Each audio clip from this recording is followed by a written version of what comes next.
Hi, everyone, and welcome to this episode of Quill and Curtain Podcast, a podcast for playwrights by playwrights. This is Darren Friedman, and today our guest is Ashley Lauren Rogers. Ashley is a playwright, podcaster, and sometimes actor. She was a part of the Dramatic Question Theater American Women Residency, a semifinalist in the 2023 Bay Area Playwrights Festival, a 2021 Eugene O'Neill Theater Conference semifinalist, amongst so many other things, and is a creator of the Transphobic and the Rights to Play podcast. Ashley, welcome aboard. Thank you for having me. I will offer it is the Is It Transphobic podcast, not the Transphobic podcast. There are many transphobic podcasts. Oh my God, I can't believe I just said, oh no, of course you did. No, you are so transphobic. Oh my God, of course. I am the most transphobic person you'll ever meet. That is. Oh my goodness gracious. Oh my goodness gracious. Oh God. You know what's really funny is you are now the second podcast in a row that I've recorded where I've screwed up the intro. I don't know what is. It's like all I have to do is read, and I can't even read right. It's too early in the morning. I mean, this is the problem with meeting in the morning. Where are you? Where are you physically? Yeah, I'm in Brooklyn, New York. Oh, you're in Brooklyn. Oh, okay. Mm-hmm. Yeah, I don't know what's wrong with me. Okay. Where are you in California? Is it like 3 a.m. there? I'm so sorry. I'm not in California. I'm in Pittsburgh. I'm in Pittsburgh. I don't even have an excuse. I'm too much. I'm too much for myself. Okay. So you do a bunch of different things, but this is a playwriting podcast, and I want to hear about you, the amazing playwright. So tell me a little bit about what drew you to playwriting. How did you know that this is what you wanted to do with your life? Yeah. So for me, like in general, I was drawn to theater, not because I watched theater. Like, of course, I'd go in high school and in middle school, whenever we'd have a field trip, I'd go and I'd love it. But when I realized retroactively that because I have ADHD, it's really hard for me to pick up a book and just start reading it. Because I look at the page, I see just a sea of words, and my brain just says, no, you're not even going to try and start that. So I would not read any of my assignments, but one year I was able to choose what I wanted to read, and on the list was A Raisin in the Sun by Lorraine Hansberry. And so for me, like physically picking it up and saying like, all right, yeah, sure, whatever, it's a play, but let's see how that works. The fact that it was broken up the way that it was actually helped me as a reader. So as much as like plays are meant to be performed, they're meant to be seen, they're meant to be experienced with you in the room, actually the physical way that a play was written and constructed on the page was helpful for me and the way that my brain worked. So that was like how I got into theater, but playwriting, my high school, Chelmsford High School in Chelmsford, Massachusetts. I don't expect anyone to know where the hell that is, unless you're in Massachusetts. But I know we have one podcast listener who's a devotee who lives in Massachusetts. So that person will know. You know who you are, by the way. You, the Massachusetts listener, you're officially my favorite right now. But yeah, I grew up there, and they had a program. I hope they still do it. I think that my old theater teacher retired recently, so I hope that they continued this program. But you, as a student, would write the children's play. Like you'd get together with multiple other students. So it was maybe about like 30 students who got together and wrote a play start to finish.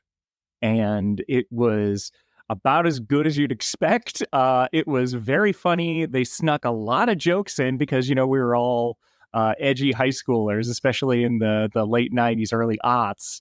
So it was not actually meant for children, but it was kind of meant for children. Oh, that's awesome. So what inspires your work? Yeah, it's whatever is interesting to me, whether it's because I have something to say about a topic, whether it's because there's an element like a character that I'm just like, I want to explore this. But recently I realized that a lot of my work, especially over the last 5, maybe 10 years, has been focused more on niche communities. And these are communities that are often not talked about. These are communities that are talked about in a negative way or in a way that is very dehumanizing, in a way that is looked at as a joke. In particular, like especially as an out trans woman, as someone who's been out for, I've been trying to do the math, and I think almost 20 years. My community for the longest time was the butt of every joke, and it still can be to this day. But I've written about furries, I've written about littles, I've written about a lot of communities of people that either I have met or in some cases that I'm a part of. Like I'm a big fan of professional wrestling, so I've written extensively about professional wrestling. But ultimately, my goal is to kind of take that lens that I have as a trans person and as someone who has experienced that kind of like because of who I am being pushed into a margin, being looked at as a niche, as a joke, and really exploring like who are the humans that are a part of these communities, who are the real people, so that people, I feel like oftentimes we become jokes and we become dehumanized because people think they aren't real people that are behind this. This is just like a concept of a person. And so for me, like really kind of fleshing it out, and even though these are still characters, fleshing it out so that they feel like real humans that you probably know. Hmm. It's so fascinating. Uh, your viewpoint, I can't imagine seeing the world through the eyes of someone who's gone through what you've gone through as being as living the life that you're living. You know, I often talk about my child, my eldest, who is non-binary trans, and their experience, especially how they're the way they actually um, are an English major with a queer studies minor, and their viewpoint and how the work that they read influences their take on their gender identity is severe. So Mm-hmm. I wonder, does your gender identity, are you, does the playwright, is the playwright influenced by the gender identity, or are you a playwright who happens to be trans that you do know what I mean? You know where I'm going Yeah. with this? I'm not Yeah. asking it very well, but it's just, it's so fascinating to me Mm. because sometimes, you know, like I'm as like, I'm so boring. Mm-hmm. I'm a cis white 50-year-old Jewish man. And like, I'm just so boring. Oh, that's And just the sometimes I definition feel, of boring. Wow. I No. am so boring. I am so boring. And sometimes I feel like my voice, it's like, you know, like what stories are we allowed Mm-hmm. to tell? That comes up a Mm-hmm. lot. You know, it's like I'm so fascinated by the story that people can tell by experiencing different things, and Mm-hmm. marginalized communities, especially in the playwriting end of things. I mean, where do you see the power in that? Where do you take power from that? Yeah. I mean, it's a mixed bag. Like to answer the first part of the question, I kind of see everything as linked. Like I definitely like ultimately I've spent a lot of time educating and talking to other writers, especially if they want to include trans characters in their pieces, be it plays or novels or any piece, especially if they're not from that community. Ultimately, the number one thing that you need to remember is to think of them as human. Like transgender is an adjective. It is one adjective that I use to describe myself. It is a major part of my life, but it's definitely one of my bigger adjectives. But it's only a part of it, and so there are experiences that I do have that absolutely shape how characters are created, how things happen in a play, but at the same time, like, and this is for both trans and cis characters that I include, but ultimately, it's just one part of them. And I think, especially maybe like 5, 10 years ago, when I started educating, that was something that was kind of like, I hate to say that was revolutionary, but like for a lot of cis writers who I was talking to, it was revolutionary for them. It's like, oh, like you can be two things. But yeah, like, and kind of, I think so for me, as much as like there is a lot that gets wrapped up in that, there is a lot that is influenced by my own experience as a trans individual. A lot of it is literally just like the mundane stuff. It's just like, okay, here's like a normal everyday thing for this character. Here's a normal everyday thing for me. Where do I draw this from? And again, it's that idea of trying to craft real people that you could see out in the street. And I think that's true of so many. I always think for my own work, and we don't talk about my own work really, but I think Mhm. authenticity of character and Mhm. viewpoint is so important in what we do. And I think you do that extraordinarily well, the authenticity of your characters. Let me ask you a new question. And it's something I've been asking people very recently, but Mhm. it just happens to be the guests I have on. And I, what does inclusion mean to you when someone says inclusion in Mm. theater? I think, well, it's okay. I have a difficult time with inclusion, not because I don't want it, but because so much of when I see that and I hear that from a theater maker, because I see that a lot in ops. I've had ops, and these are from people that I know, so I'm definitely not going to name or shame, and I still love them. But I've had an op that made it to the final round of something, and literally what they said is, I don't think we have the people to do this. And it was because it involved a trans character and a non-binary character. And so even though their calls for submissions were constantly and are still constantly like, we're looking for diversity, as much diversity as possible. Like if your piece does not have X amount of diversity, it should not be included in our submissions. And for me, that was kind of a line where I was like, okay, I know where I don't like, like this is, you know what I'm saying? Like, I don't, this is where it's like, okay, well, even though you have had a conversation with me, and even though for me, this was also for like a younger, but like professional acting space. And so for me, it kind of hurt because, well, we don't know where people are at this time. We don't know, like, and especially for my community, uh, you might realize later that you are trans, and you might say like, oh, but because there were no opportunities for me to play with that, because there were no opportunities for me to craft a character like that, to, even if I don't understand now, understand later, it kind of makes it so that we don't see ourselves in the future. We don't see opportunities for us. And it's all in the name of trying to accurately portray characters. I will say that for youth theater, for my own philosophy, and this is one that I've taken from Lin-Manuel Miranda when he talked about In the Heights, if you are portraying a community outside yourself and the writer is okay with it, then it's okay, as long as you are portraying them as a real human and not necessarily like relying on stereotypes from the community.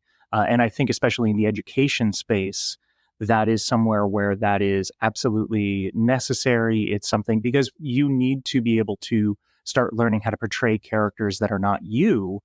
And again, it could easily fall into a stereotypical track. It could easily fall into those things. But when we're talking about youth education, really, like, again, as long as the playwright is okay with it, it should be something that is included. And I guess I went on a little ramble there, but I love seeing it. And I think that the fact that uh, people get scared of whether they're going to be able to cast a character stops them. And I've had that happen again from this. And that's not the only example. That's just the one that I immediately thought of, where it's just like, oh, I don't know if we've got the people for that. And it's just like, guys, we exist everywhere. And the fact that we don't see opportunities for us tell us that we're not going to show up.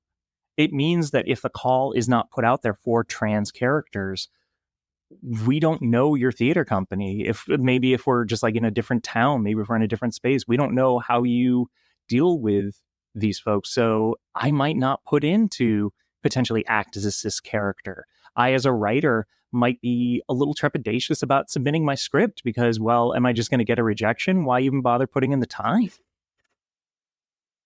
Oh, you're so right. I have so many stories. You're so right. Actually, there's this amazing playwright, and I'm not going to mention them by name because I don't want to embarrass them in this case, but they were having a show done, and it was going through development, and the person that they wanted to play the cis daughter ended up being trans, and this playwright was going to change the script to make it appropriate for the trans actor. And I thought it was so amazing that they found an actor, regardless whether they were trans or not, and was going to adapt the script for them. So it's almost opposite of what you're saying. But I just thought that was fascinating. And I've had my own experience where I've had a show not be selected because they said, well, we can't find these people. Yeah. And it is amazing to me. Anyway, okay. Tell me about your writing process. What is, from inception of idea to the end, how do you get there? Yeah, for me, my process is different with every project. Again, like talking about being ADHD and finally kind of being able to own that, understand that, and see how that works for my brain. I've always been the type of person that if I'm working on one project, I'm working on five. So I might be like right now, I'm working on a pretty big project that's a solo piece that I don't think I can talk too much specifics about, but I can say is going to be read in December. But like right now, I'm working on that very intensely. But whenever I'm riding to work, I will just like start working on like a weird little piece. Like I'm working on one about a puppet therapist right now, just because I'm like, this idea is grabbing me, but I really need to focus. So when I sit down to focus, I'm doing that. Usually structure will come, but I need to have like, who is a character that I can really anchor the piece to? Who is a character, whether they turn out to be the protagonist or not? Like, who is this about for me right now?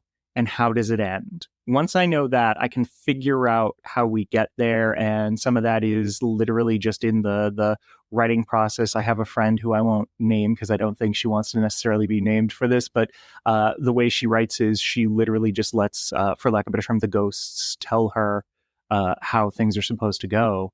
And the more I thought about it, the more I'm kind of like, yeah, like these characters, I don't know that I view them as ghosts, as spirits, but they're definitely something that in the back of my brain is talking to me and really wants to be heard. And so it's more my job to kind of just put that on paper. And then once they finish talking to me, edit because they don't know what the hell they're saying. That's so all right. So let me ask you this. What are your primary challenges when you're approaching your work? And does your, ADD get in the way, or maybe it's not ADD related at all, but what are your challenges when you're approaching what you do? I hate to say it, the biggest challenges are not to do with the writing. The biggest challenges are, is this going to sell? Who is going to produce this? Am I including something that like everybody says that they want something wild and something big? I know Gina, because I listened to the podcast and they're a very dear friend of mine, but Gina Femia, they talked about the Romance Depot having a hard time selling because companies were worried about whether their subscribers would see a show set in a sex shop. And so like, and that's a thing that they and I have talked about a lot with a lot of these pieces where it's like, okay, I need to include an element that's like, whoa, that's so wild. That's so shocking. That's so like, I didn't expect this. And I think that's honestly like, that's what I'm running into with some of my pieces, like in particular, Don't Think About Elephants, which is about littles. But that's really where I run into problems. Like when it comes down to if I'm just writing a piece and I don't know where it's going, if it's not on a specific deadline, I can let it sit with me for a long period of time. This piece that I'm doing in December, actually, I thought of during the pandemic, and I just had been trying to kind of commit it to paper. It wasn't right, so I walked away from it, worked on other projects. And when I'm finally, now that I'm here and I've got a deadline from a theater company, it's like, all right, I can focus, I can sit down, I can make sure it happens. But I think when I force myself to only focus on that, that's when I run into problems myself. Tell me about your perspective on collaboration and what role does it take in your work? Yeah, for me, collaboration is essential in theater. Collaboration is the name of the game. So much of what I put on paper is the starting point. It is to give you the bones, it is to give you the words, it is to give you what you need. After that, it is absolutely like whenever I am asked my opinion of like directing things or like how a character is supposed to sound, it's like, look, I put them in there, they're in my head, but at the same time, 5 different people are going to have to read for this character. 5 different directors are going to have to read this, get their vision, and be able to put it on stage. For me, that is not a fixed thing. It's a, let me give you the most detail that I can, because that should inspire you to say, this is me, this is what my character is, and be able to take them in different places, but be able to see enough in them that they are a real fleshed out person. But again, everybody is going to bring their own experience to that. That's everyone, from the actor, from the director, from the set designer, the lighting designer, even the front of house manager. Like, what is this piece going to be? How are we going to make any changes out here? So for me, a lot of my thought of collaboration is I am the first step, but everyone is bringing so much of the flavor. They're adding the color. They're adding, if we look at it like these are two different metaphors, but if we look at it like a meal, everyone is bringing a little extra spice. Everyone's bringing a little extra something. They're balancing it. They're bringing a side dish. They're doing something that really adds to it. And so every time you do it with a different group of people, it's going to come out different, but it's going to have that same base. And so for me, if you're not a collaborative artist as a playwright, as in theater, I'm not saying it can't work. There are definitely people that are like, it has to be done exactly like this every single time, all the time. And that works for them. But for me, at least in my philosophy behind the craft, I just don't understand that philosophy. It's hard. It's Yeah. so hard. Everybody's different, Mm-hmm. but I really appreciate your answer. It's something that we all need to be. I know me personally, I need to get better at. What is the theme you hope most resonates with your work? Ooh, that is a tough one. Okay. Theme I hope most resonates with my work. I guess for me, I don't know if it's a theme, but I try really hard, even in my most dramatic pieces, to have comedy, because for me, everything was like, it's all about letting someone in. And I think that's maybe the theme, is how do I let people in? And to me, so much of how I learned about story structure, again, I was not a reader. I really fought it. I was able to get out of a lot of reading assignments. But I learned from watching sitcoms, from growing up on television, from things like that. And so for me, I learned a lot about character development. I learned a lot about characters outside my own experience, because they were able to make me laugh and find that commonality. So I think for me, like, I want people to have a change. I want people to walk away from my pieces with something new. But I think it really is, like, to me, letting people in. Like, and how do I do that? That's, yeah. That feels good to you. Yeah, it feels great. Like when people, I think I was touring a solo show a while ago, like years and years ago, pre-pandemic, and one of the things I talked about was um, just me and my experience, and the idea of the pressure to pass, both as a like as a trans woman, to pass for cis, as well as like passing various things, and like passing various tests, and how failure is actually where you learn, and failure is how you move forward. And I was approached by a number of people that have BPD, bipolar disorder, and they were just like, "This actually resonates with me a lot." And just, I didn't intend that, but the fact that like people are in, and they're just like, "Yeah, this resonates. And this is something like, to me, that was so monumental for me. And I think that really is what I strive for, is how can I talk about something, but bring in as many people as humanly possible so that they are receptive to that. What do you do when you feel blocked? It's so tough because I think I rarely get blocked these days because, again, I've started embracing this idea of, if it's not right to work on this piece right now, don't force it. There are obviously times where you got to do that because there is a deadline. So, but even then, like, deadlines help me. I was really blocked, even though I've got this piece coming up in December. I recently, as of 2 days ago, had what I call an accountability reading. And for that, it was literally just, let me get 5 people who I trust to come to my apartment so that I have a draft. Because if I don't have a draft by then, it's going to be really hard to edit a draft for December. And so I think for me, it's setting tangible goals, goals that you have to kind of keep yourself, you have to keep. Because I've also got, I don't know if it's the ADHD or just other parts of my personality, but I will set a goal for myself and say, yeah, but I set that goal. I'm not going to do that. Uh, when I'm in charge, it does not work. But if I do something like an accountability reading, well, I got people coming over, I'm cleaning the apartment, I'm getting dressed up. I guess I gotta have a script for them. That actually that's been a really good way to sort of like help me make sure that I've got something together. But beyond that, really just letting go of needing to focus, because the more you walk away from something, the more you leave it alone, the more you, basically, to go the other direction, the more you force it, the less it's going to be organic, the less you're going to like it. And as much as it sounds counterproductive to walk away, you got to walk away. You got to take a walk. You got to go make some food.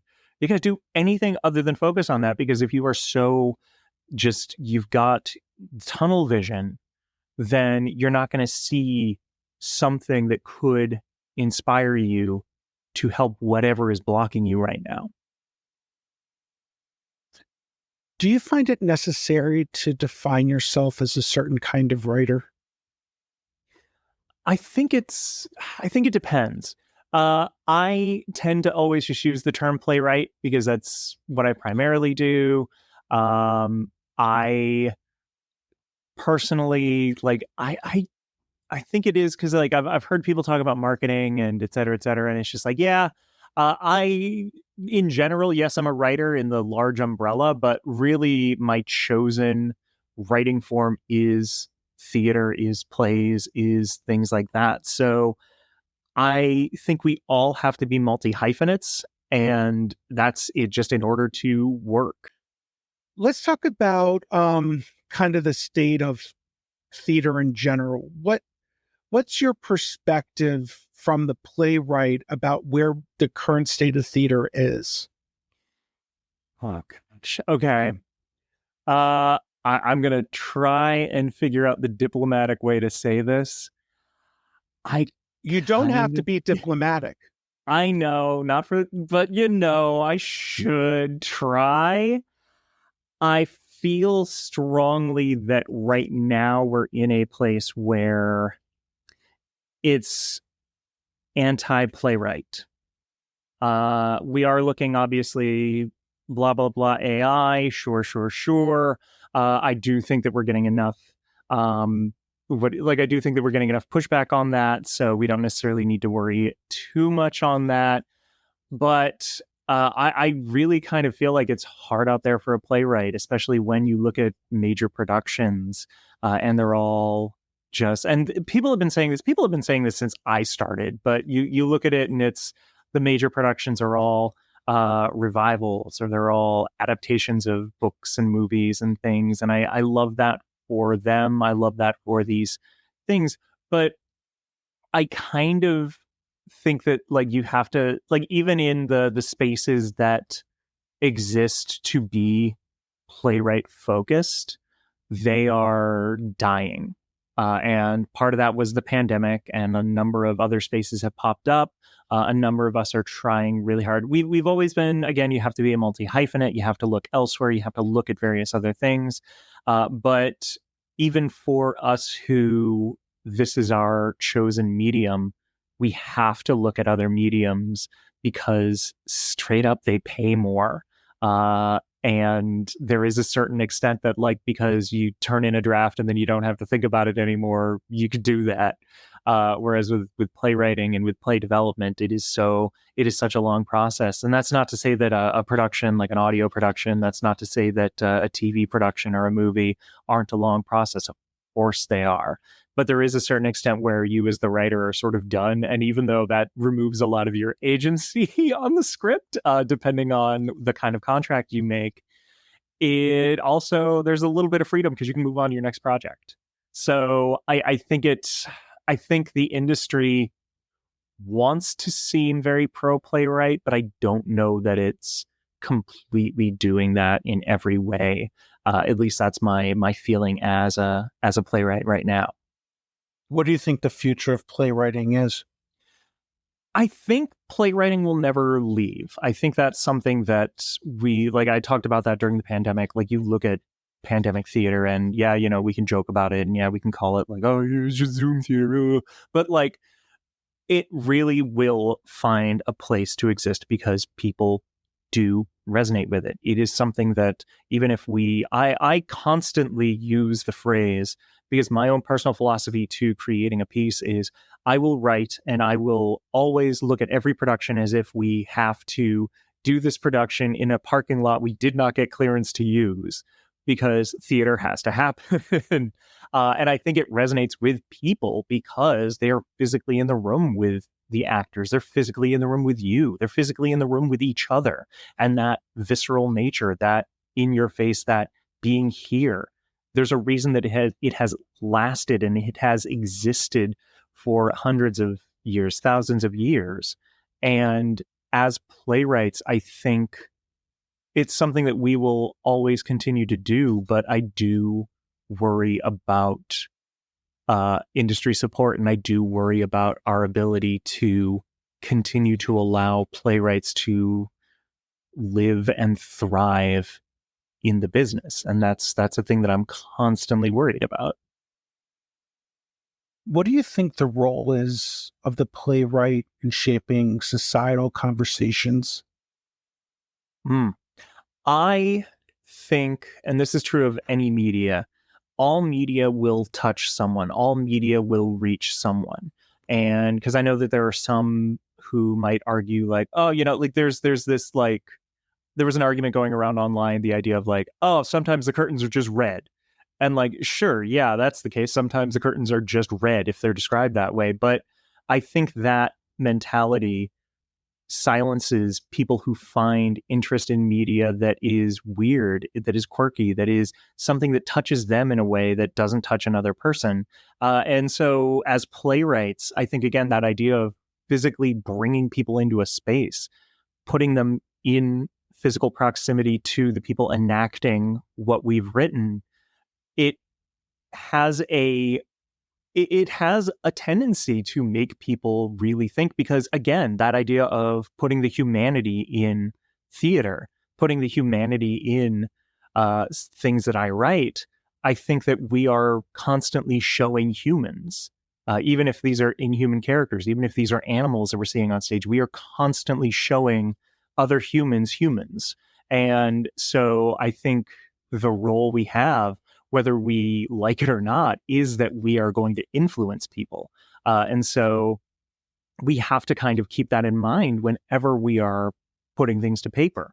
And that's not to say don't like make edgy stuff. I used to write a lot of edgy stuff, but like, what you do need to say, what is this actually going to communicate to a human? And am I okay with that? Am I okay putting my name to that? Ashley, you've been terrific. I have one more question for you, and it's the question I ask everybody. What is your favorite rejection story? Oh man. It's so tough. You know what?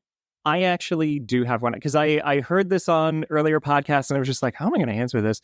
I realized because I have right now, I'm looking at it. I will tell you the date. I'm going to stand, so I'm going to walk away from the microphone for a moment so I can read the date. From April 12th, 2010. And this was back when the internet existed, but it was still very, like, I think we were still on America Online at that point. I got a physical letter from the Boston, I think it was the Boston Short Scene Festival from Kate Snodgrass. Kate Snodgrass is a well-known Boston playwright and just well-known in general, but I got a rejection from her that she signed in pen, and it was just this beautiful rejection that talked about where my pieces ended up in the in the running, and just like they were there till the last minute, and like really like talking. It was brief, it was just like a sentence or two, but it was like a sentence or two about each piece, and I kept that, I framed it, I put it on my wall, so that's right on my wall by my writing desk. And so for me, like, I'm sure I could talk about other rejections where it's like they suck, or like it was mean, or just No, like, that's why a would they great send story, that? But though. like, No, that's a yeah, beautiful story. That's awesome. yeah, like I think, Ashley, yeah, you are a gem. You're a aw, gem. You're a gem. So today's episode, as always, is brought to you by Point Park University's Master of Fine Arts in Writing for Screen and Stage. I went there. I hope you'll consider checking them out. Ashley, tell us where we can find you. yeah, you can always look at my website, ashleylaurenrogers.com. There is no D in Rogers. I'm not sure why people put one in. ashleylaurenrogers.com. You can also find me on Instagram, Ashley Lauren Rogers Plays. Those are probably the best places. Oh, and you can also visit me on Patreon. I have a Patreon, patreon.com/Ashley Lauren Rogers. Nice. Okay, Ashley, thank you so much. And we'll see you guys next time. Absolutely.